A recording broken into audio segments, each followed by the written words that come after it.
राजू नाम का एक व्यक्ति गांव से शहर कमाने के लिए आया हुआ था। वो घर में बैठा अपनी पत्नी से बोलता है, क्या करूं भाग्यवान, इस शहर में कैसे रहा जाए, हमें कुछ न कुछ काम जल्दी ही ढूंढना पड़ेगा। हाँ, हमें कोई काम जल्दी ही ढूंढना होगा, नहीं तो हम अपने बच्चे को अच्छे स्कूल में पढ़ा नहीं पाएंगे। तभी वहाँ उसका बेटा चिंटू आता है। पापा पापा, मुझे स्कूल जाना है, कब होगा मेरा एडमिशन स्कूल में? राजू बेटे को समझाते हुए बोलता है, जल्दी ही होगा बेटा, मैं पहले कोई काम ढूंढ लेता हूँ। राजू इतना बोलकर काम ढूंढने के लिए घर से निकल पड़ता है। वो शहर शहर घूमने लगता है। कुछ दूर उसे एक फैक्ट्री के सामने सेठ जी दिखते हैं। राजू सेठ जी के पास जाता है और बोलता है, सेठ जी मुझे कोई काम मिलेगा, कोई भी काम आप दे दो, मैं कर लूंगा। नहीं नहीं, कोई काम नहीं है यहाँ, तुम जाओ यहाँ से। राजू बेचारा उदास होकर अपने घर आ जाता है। अपने पति को उदास देख लक्ष्मी पूछती है, क्या हुआ जी, आप उदास क्यों हैं? क्या कहूँ चिंटू की माँ, मुझे कोई काम नहीं मिला,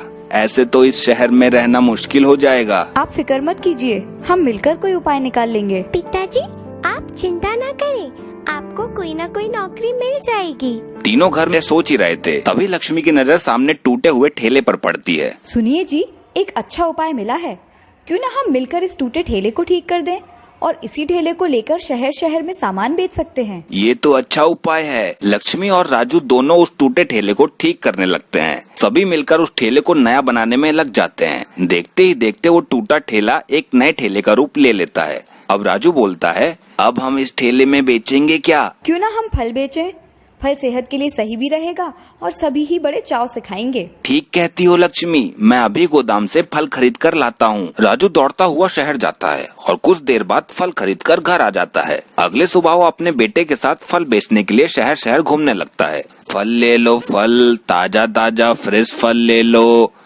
फल ले लो, सेब अनार केले ले लो। पर कोई भी व्यक्ति राजू के पास फल खरीदने नहीं आता है। राजू उदास हो जाता है। अपने पिताजी को उदास देख चिंटू बोलता है, पिताजी, आप उदास ना होइए, खरीदार हमें जरूर मिल जाएगा। अब मैं लगाता हूँ बोली। अब चिंटू रोड पे घूम घूम कर चिल्लाते हुए बोलता है, फल ले लो, सस्ते में फल ले लो। थोड़ी ही देर में वहाँ एक ग्राहक आता है।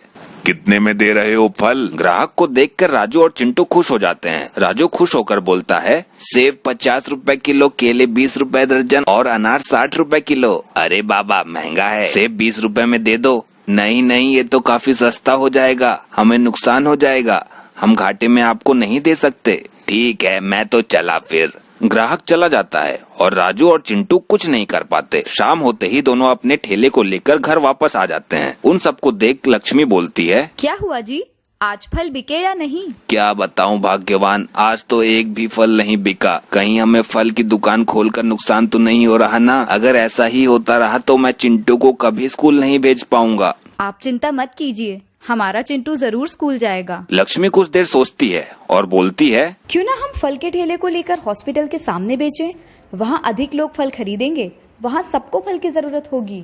ठीक है, अब मैं कल हॉस्पिटल के सामने ही फल बेचूंगा। अगली सुबह राजू फल के ठेले को लेकर हॉस्पिटल के सामने चला जाता है। वहाँ वो अपने बेटे के साथ आवाज लगाता है, फल ले लो, ताजे ताजे फल हैं, सेहत के लिए सबसे लाभदायक फल हैं। ये सुनते ही वहाँ एक आदमी आता है। 1 किलो अनार दे दो। अभी दिया भैया। राजू तुरंत 1 किलो अनार पैक करके उस आदमी को देता है। वो पैसे देकर वहाँ से चला जाता है।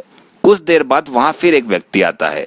थोड़ी ही देर में वहाँ भीड़ बढ़ने लगती है। देखते ही देखते सारे फल बिक जाते हैं। राजू और उसके बेटे काफी खुश थे। वाह, यहाँ तो सारे फल बिक गए, अब हम रोजाना इसी हॉस्पिटल के सामने फल बेचा करेंगे। हाँ पिताजी। राजू खुशी खुशी अपने घर लौट जाता है और अपनी पत्नी को मिठाइयाँ देते हुए कहता है, तुमने सच कहा था चिंटू की माँ, वहाँ तो सारे फल बिक गए, अब हम चिंटू को जल्दी स्कूल भेज पाएंगे। हाँ हाँ, अब सब ठीक होगा, अब आप कल से उसी हॉस्पिटल के सामने फल बेचिएगा। राजू रात में आराम करता है। अगले दिन फिर उसी हॉस्पिटल के सामने अपना फल बेचता है और ढेर सारे लोग राजू के दुकान से फल खरीदने लगते हैं। कुछ ही दिनों में राजू अमीर बन जाता है और ढेर सारे पैसे कमा लेता है। उसका पूरा परिवार खुश हो जाता है। राजू अपने बेटे का एडमिशन भी बड़े स्कूल में करा देता है और राजू खुशी खुशी अपना जीवन यापन करने लगता है। धन्यवाद।